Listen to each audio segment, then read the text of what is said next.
नमस्कार, आप देख रहे हैं धर्मशाला टाइम्स। मैं हूं प्रीति। तो दर्शकों, आज एक ऐसी लड़की की कहानी जो है वो आपको बताई जाएगी कि किस तरीके से उन्होंने अपना सफ़र जो है वो मॉडलिंग से स्टार्ट किया और किस तरीके से उनको एक बीमारी हो जाती है। उसके बाद जो आपको भी पता है कि मॉडलिंग में जो है वो लुक्स जो है वो मैटर करते हैं, लेकिन कहीं ना कहीं उन्हें दिक्कत का सामना करना पड़ा। लेकिन ज़रूर बात करेंगे क्या उनका सफ़र रहा, किस तरीके से वो इन सब चीज़ों से बाहर निकली हैं और क्या कुछ वो उन्होंने इन सब चीज़ों से सीखा है। वो सारी जानकारी आज आपके साथ देंगे, तो जुड़ेंगे हमारे साथ तान्या वर्मा। रुक्मणी ने कृष्णा से कहा, प्यार तो हमने भी तुमसे किया था। हो तेरी मेरी उम्र, वो तेरे मेरे इश्क का एक। तो आपका धर्मशाला टाइम्स में स्वागत करते हैं। थैंक यू सो मच प्रीति। ज़रूर बात करेंगे कि पहले तो अपनी लाइफ की जर्नी जो है वो दर्शकों को बताएं। तो एज सच मेरी ज़िंदगी तो काफ़ी अच्छी चल रही थी मेरे अकॉर्डिंग, क्योंकि जो भी मेरे ड्रीम्स थे मैं सभी को परस्यू कर रही थी और मुझे अपनी फैमिली से भी उस सब के प्रति काफ़ी अच्छा रिस्पांस मिल रहा था और सपोर्ट भी मिल रहा था।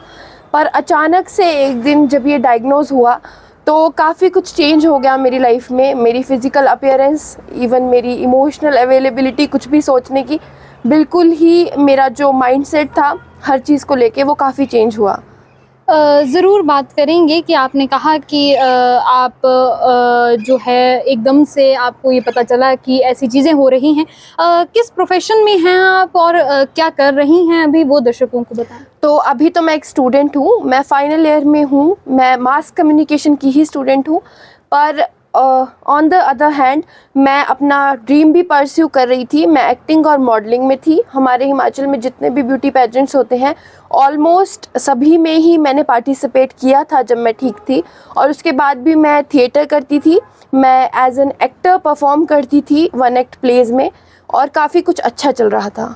ज़रूर आपने कहा कि आपने मॉडलिंग भी करी है, लेकिन कहीं ना कहीं देखा जाए तो मॉडलिंग में जो है वो एक लुक्स जो हैं वो ज़्यादा मैटर करते हैं। तो उसको किस तरीके से देखते हैं और किस तरीके से दर्शकों को जो है वो अपनी स्टोरी जो है वो बताएंगे।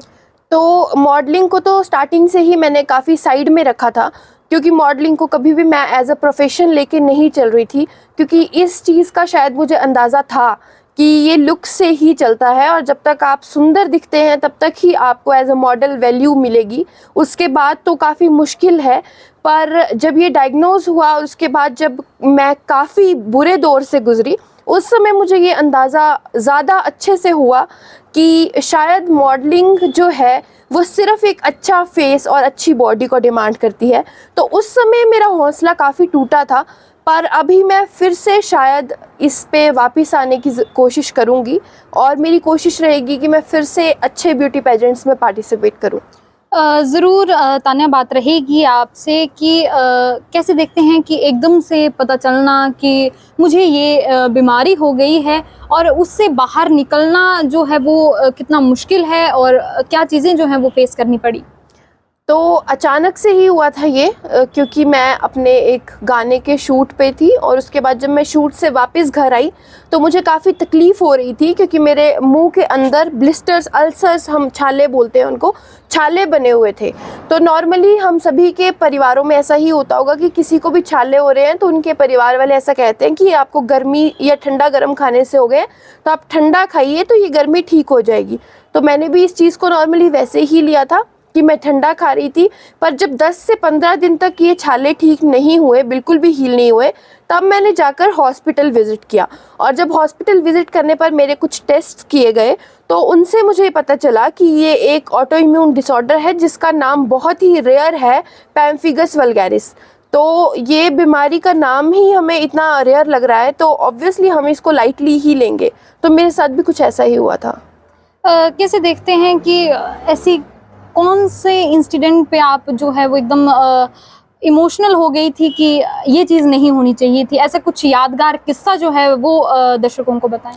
तो आप लोग शायद सोच सकते हैं, जितनी भी लड़कियां या फिर लेडीज़ ये वीडियो देख रही होंगी, वो ये सोच सकती हैं बहुत अच्छे से कि लड़कियों के लिए उनकी फेस बहुत ही ज़्यादा मैटर करता है। उनकी फेस, उनकी फ़िज़िकल अपीयरेंस, ये सब से ही लड़कियां लड़कियां कहलाती हैं। लेकिन अचानक से आपके साथ कुछ ऐसा हो जाना कि आप एक ऐसे प्रोफेशन में हैं जहाँ पे सिर्फ़ और सिर्फ आप अपने फेस की ही वजह से हैं, और अचानक से आपके साथ कुछ ऐसा हो रहा है कि आपका जो फेस है वही पूरा का पूरा चला गया और आपका वेट गेन हो गया अचानक से, वो भी थोड़ा नहीं, 40 से 50 किलो तक आपका वेट गेन हो गया। तो उस समय जब एक टाइम था कि मैं कपड़े, अब हर लड़की को कपड़े पहनने का बहुत ज़्यादा शौक़ होता है, नए नए कपड़े और मेकअप का बहुत शौक़ होता है, तो मुझे भी था।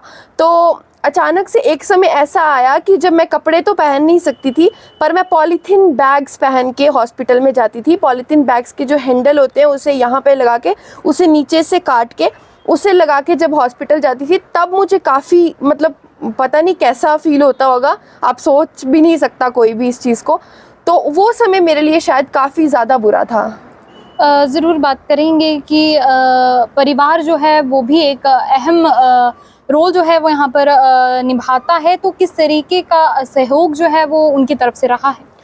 तो स्टार्टिंग से ही, जब से मेरा सारा का सारा ट्रीटमेंट शुरू हुआ, मैं हॉस्पिटल में एडमिट हुई, पहले दिन से ही मेरी मम्मा हमेशा मेरे साथ रहे हैं।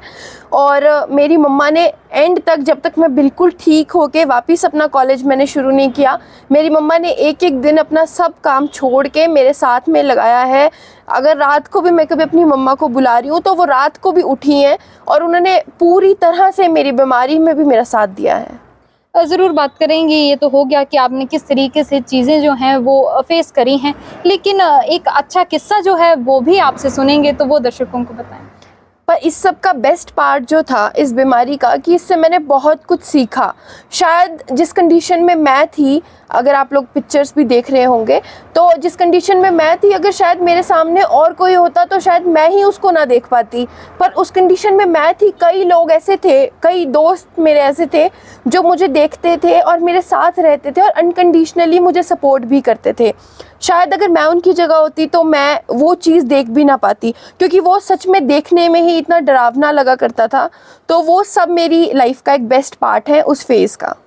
ज़रूर बात करेंगे कि नई पीढ़ी जो है, या फिर कुछ लोग ऐसे हैं जो कभी ना कभी, कहीं ना कहीं, किसी न किसी परेशानी में फंस जाते हैं, और लेकिन कहीं ना कहीं वो टूटते हुए भी नज़र आते हैं। तो उन लोगों के लिए, उन दर्शकों के लिए क्या संदेश रहने वाला है? मैं सिर्फ यही कहूँगी कि जो मेरे साथ हुआ था, शायद कुछ लोग उससे भी ज़्यादा दुखी हो सकते हैं, ऑब्वियसली हो सकते हैं, उससे भी बड़ी बीमारियां हो सकती हैं, पर बीमारी जो है वो आपकी ज़िंदगी का एक पार्ट है, आपकी ज़िंदगी नहीं है। आप अपनी ज़िंदगी को डिफ़ाइन करते हो कि आप उस प्रॉब्लम से कैसे ग्रो अप कर रहे हो। तो अगर आपको कोई भी दिक्कत है, उसे अपने शरीर तक ही रहने दिया जाए तो बेटर है, अपने दिमाग तक ना जाने दें उसको, क्योंकि बीमारी जब तक आपके शरीर में रहेगी उसके हील होने के बहुत सारे चांसेस हैं, लेकिन अगर आपके दिमाग में चली गई तो उसे हील करना बहुत ही ज़्यादा मुश्किल हो जाएगा। और इन सब चीज़ों में सबसे ज़्यादा अपनी विल पावर को स्ट्रॉन्ग रखना बहुत ही ज़्यादा इम्पॉर्टेंट है। चलिए, धन्यवाद आप। Thank you so much. तो ये थे तान्या वर्मा, जिनके साथ हमारी बातचीत हुई। क्या किस्सा उनकी ज़िंदगी में रहा है, किस तरीके से उन्होंने अपना सफ़र जो है वो मॉडलिंग से स्टार्ट किया था, लेकिन आज क्या दिक्कत और परेशानियां जो हैं वो उनको देखनी पड़ रही हैं, उससे किस तरीके से वो उभर कर निकली हैं और क्या कुछ उन्होंने सहा है, ये सब जानकारी जो है वो आपके साथ साझा की गई। देखते रहे धर्मशाला टाइम्स। धर्मशाला से प्रीति की रिपोर्ट।